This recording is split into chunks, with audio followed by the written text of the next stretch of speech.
Assalamualaikum warahmatullahi wabarakatuh. Sobat Misteri Sunyi Mencekam. Cerita misteri kali ini berkisah tentang dua orang anak lelaki. Lebih tepatnya, dua anak ini masih SMP.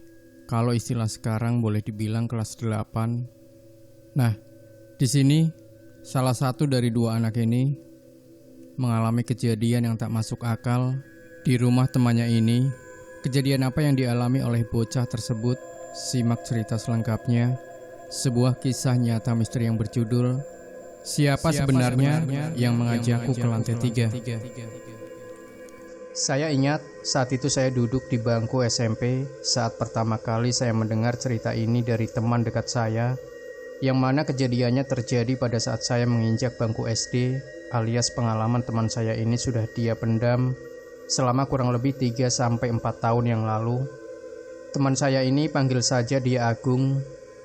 Dulu saat SD bersekolah di sekolah Islam, yang mana dia punya sahabat seorang anak dari keluarga kaya raya, juragan dari penjual bahan-bahan bangunan yang cukup punya nama di kota tempat saya tinggal dulu. Cerita dimulai saat suatu hari Agung harus menjadi murid yang pulang paling terakhir, dikarenakan Agung yang saat itu belum bisa menghafal salah satu surat pendek yang menjadi kewajiban bagi setiap murid yang bersekolah di SD Islam ini. Saat Agung sedang berjalan pulang melewati gerbang sekolah, langkah Agung terhenti saat mendengar namanya dipanggil oleh seseorang yang ternyata sejak tadi berdiri sendirian menunggu jemputan. Namanya Arif, salah satu murid yang paling mampu di sekolah ini. Agung pun mendekati Arif lalu bertanya, kenapa dia belum juga pulang padahal hari sudah sangat siang. Arif hanya menggelengkan kepala. Ia berujar mungkin ART yang seharusnya menjemput dirinya ketiduran atau belum sempat datang karena pekerjaan lain. Arif pun lalu meminta Agung untuk menemaninya ke salah satu wartel yang paling dekat dengan sekolah, karena pada tahun itu HP masih menjadi salah satu barang yang hanya dimiliki oleh segelintir orang. Agung pun akhirnya menemani Arif ke sebuah wartel tempat orang biasa menggunakannya. Singkat cerita, semenjak kejadian itu, Arif menjadi semakin dekat dengan Agung. Banyak hal yang tidak biasanya Arif bagi dengan orang lain, tapi Agung mendapatkannya. Dan hal ini cukup membuat Agung merasa senang bergaul dengan orang yang memiliki strata ekonomi yang berbeda dengannya. Singkatnya, suatu ketika Arif mengundang Agung untuk datang ke rumahnya, sebuah rumah di kawasan orang-orang berada, di mana Arif mau menunjukkan PS1 yang pada saat itu menjadi barang yang paling diinginkan di kalangan anak-anak. Dan tentu saja Agung langsung menyetujui tawaran itu.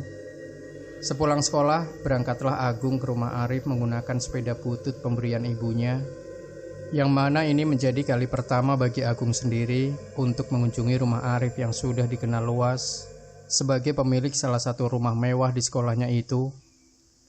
Dan benar saja, rumah Arif memang besar dan luas, persis seperti apa yang dikatakan oleh teman-teman sekelasnya. Untuk ukuran tahun itu, memiliki rumah 2 tingkat saja sudah dianggap mewah, apalagi jika rumah itu memiliki 3 tingkat. Sungguh Agung hanya bisa terkagum-kagum. Tapi meskipun rumah itu besar dan luas, seperti juragan bahan bangunan pada umumnya, di bagian depan rumah ada semacam toko besar yang langsung terhubung dengan rumah utama, tempat transaksi jual beli bahan bangunan. Tidak ada yang istimewa dengan hal ini, dan kebanyakan diisi oleh orang-orang yang bekerja di toko bangunan milik Arif ini. Arif pun mengajak Agung masuk. Setelah bocah itu memarkirkan sepedanya di garasi, tempat mobil dan motor Arif berjejer di sana. Di dalam rumah yang besar dan megah itu, Agung melihat banyak sekali pintu. Dari garasi ke ruang utama saja, jika tidak salah hitung, Agung sudah melihat 6 hingga 7 pintu yang tidak diketahui isi dari ruangan-ruangan itu. Agung sendiri juga tidak ingin bertanya perihal itu, karena ia datang ke rumah ini hanya untuk sekedar bermain PS1. Singkat cerita, siang itu menjadi hari yang menyenangkan bagi Agung, bisa merasakan PS1 yang saat itu masih menjadi barang yang mewah. Namun ada sedikit kejadian yang aneh, di mana sewaktu Agung dan Arif sedang bermain PS, tiba-tiba dari arah belakang muncul seorang wanita bertubuh gemuk dengan wajah pucat dan rambut berantakan memanggil nama Arif dengan kosakata yang malas atau lemas. Saat melihatnya, Agung cukup terkejut karena sosok itu tampak cukup mengerikan dengan bentuk tubuhnya. Arif pun lalu berdiri dan berjalan menuju ke sosok wanita itu sembari bersikap layaknya seorang anak kepada ibunya. "Nggih, Bu," kata Arif saat sudah berdiri di depan wanita itu. Sosok wanita itu beberapa kali melihat Agung dengan tatapan tidak bersahabat. Ia juga tampak tidak suka dengan kehadiran Agung di dalam rumah itu. Dan yang paling menjengkelkan, sosok wanita itu membisik di telinga Arif yang mana Agung masih bisa mendengarnya. Kurang lebih bisikannya terdengar seperti ini. "Itu siapa? Kok kamu ajak ke sini? Suruh dia pulang. Kamu gak butuh teman." Semua ucapan wanita asing itu semuanya membuat Agung merasa tidak nyaman. Tapi dari semua kata-kata yang menyakitkan itu, ada satu kata di mana Arif bersikeras bahwa dia hanya ingin bermain dengan teman sekelasnya yang dijawab dengan sebuah peringatan. "Ya sudah, jam 3 suruh dia pulang. Terus kalau di rumah ini, jangan diperbolehkan anak itu naik ke lantai atas ya." Arif mengangguk. Ia berjanji tidak akan pernah membawa temannya ini naik ke lantai atas di rumah ini. Kurang lebih sudah 2 bulanan, Agung selalu datang dan bermain PS1 di rumah Arif ini. Tapi pada suatu ketika, entah karena lupa atau apa, Arif mengajak Agung naik ke lantai 2, yang saat itu membuat Agung sedikit tertegun dan ingat kalau ibunya Arif bukankah melarang dirinya ke sana. Tapi Arif membantah. Iya, memang ibunya saat itu melarang Arif membawa Agung ke lantai atas. Tapi itu rupanya terkhusus untuk lantai 3 saja, bukannya lantai 2. Lagi pula selama ini kamar Arif rupanya ada di lantai 2. Jadi semua ini masih tergolong aman. Tapi entah kenapa Agung merasa tidak nyaman. Memang sifat dasarnya Arif yang suka memaksa, akhirnya membuat Agung tidak punya pilihan lagi. Maka dia pun terpaksa ikut dan menapaki anak tangga. Saat kakinya menjelajah anak tangga, Agung sempat melihat ke ruangan atas, dan entah kenapa suasananya benar-benar berbeda, seperti jauh lebih dingin dan lembab. Selain itu seluruh tempat tampak sunyi dan senyap, seperti hanya ditinggali oleh beberapa orang saja. Di sepanjang jalan, Arif mengajak Agung bicara, tapi bocah itu lebih memilih merasakan jika bulu kuduknya berdiri. Di lantai 2, tepatnya di depan kamar Arif, ada sebuah sofa mewah yang sepertinya memang sengaja dibuat untuk bersantai. Di sana Arif memamerkan mainan-mainan miliknya yang dia ambil dari dalam kamarnya. Tapi Agung masih saja merasa tidak nyaman berada di tempat ini. Dan Agung berusaha menyembunyikan ketidaknyamanannya ini dan tetap ikut bermain bersama Arif. Hingga di titik Arif dan Agung mendengar suara panggilan ibunya dari lantai bawah. Arif pun berdiri dan bersiap untuk turun. Namun sebelum bocah itu menapaki anak tangga, Arif lalu berbalik dan menatap Agung sembari berkata kepadanya, "Gung, tetap di sini ya, jangan kemana-mana." Arif pun pergi. Kini tinggal Agung sendiri yang berada di tempat ini.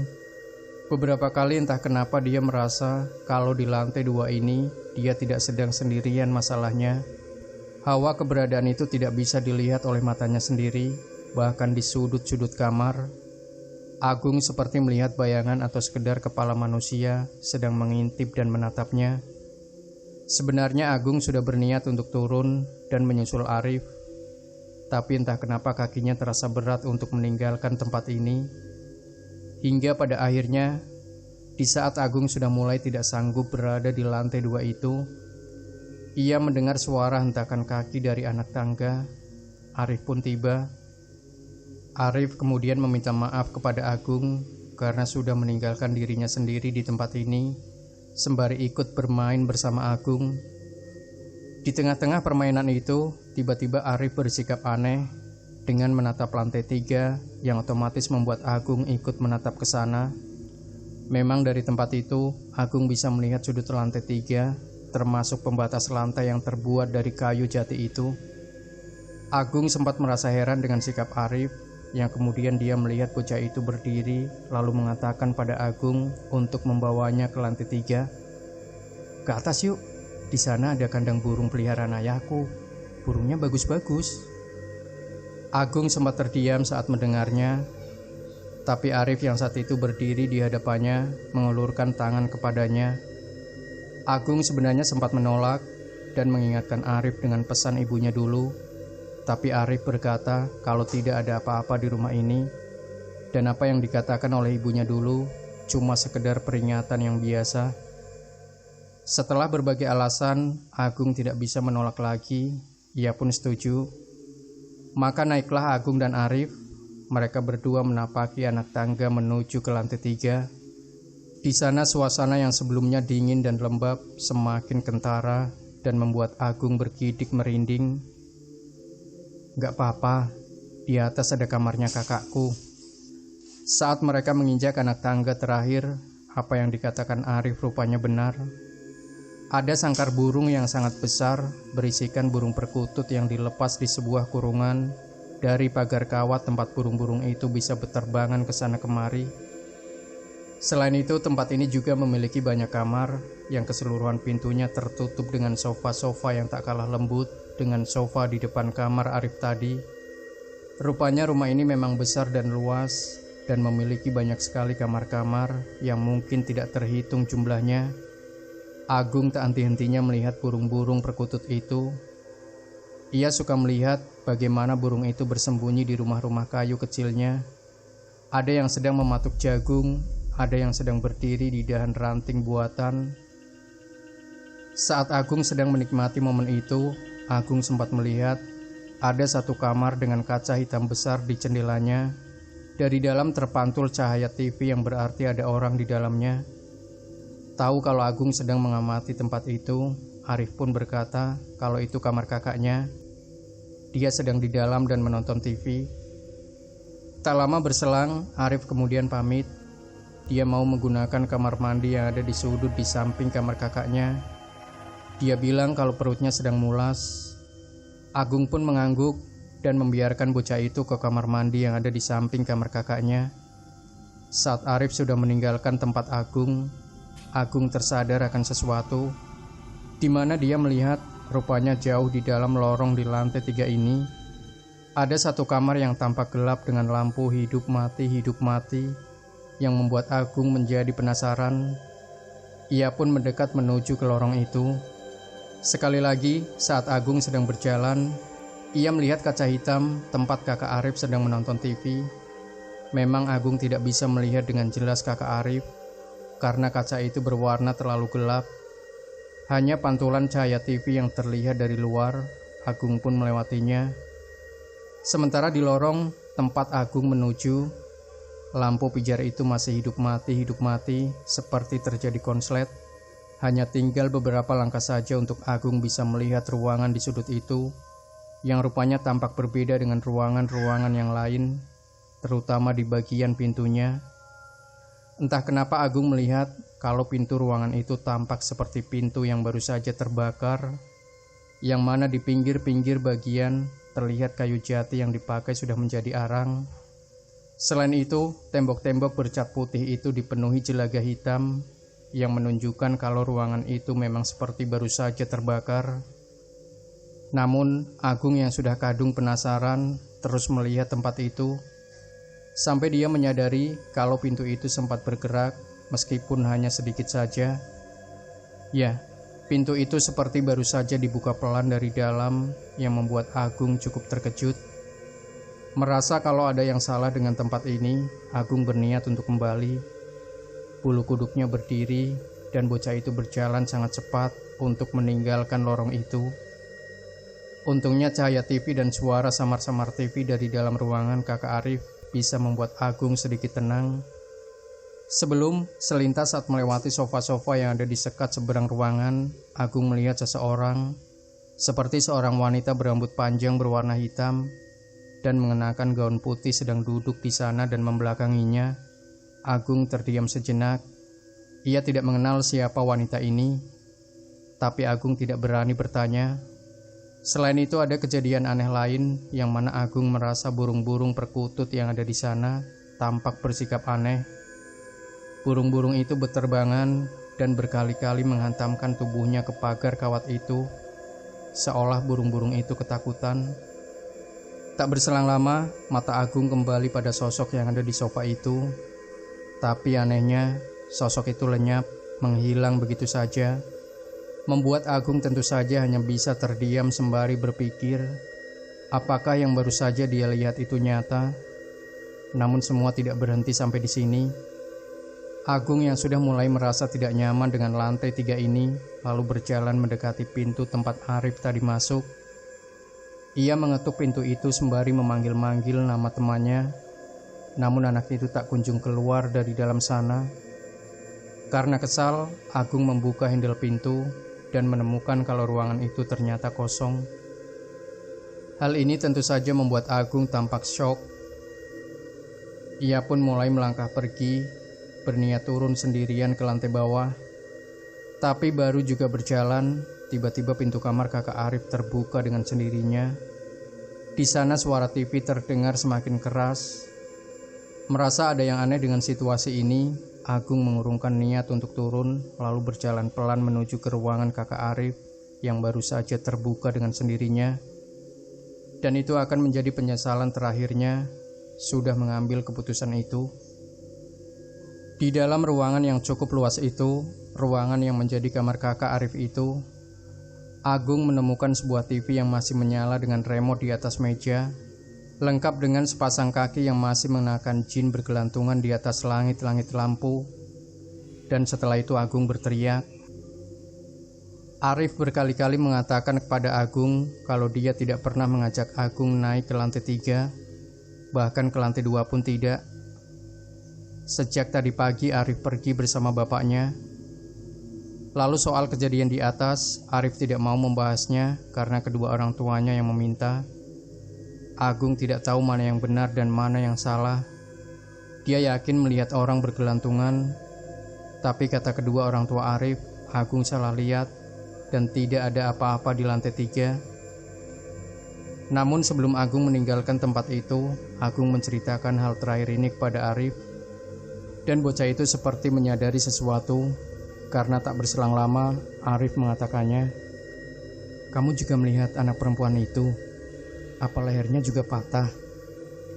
Saat itulah Agung kemudian ingat, sesaat ketika dia melihat sepasang kaki bergelantungan, di depan pintu kamar ada sosok wanita bergaun putih itu sedang berdiri. Ya, kepala sosok wanita itu seperti menggedek ke kiri dan ke kanan beberapa kali, seperti batang lehernya patah dan tidak mampu menyangga kepalanya. Semenjak kejadian itu, Agung tidak pernah lagi berani datang atau sekedar bermain di rumah Arif lagi.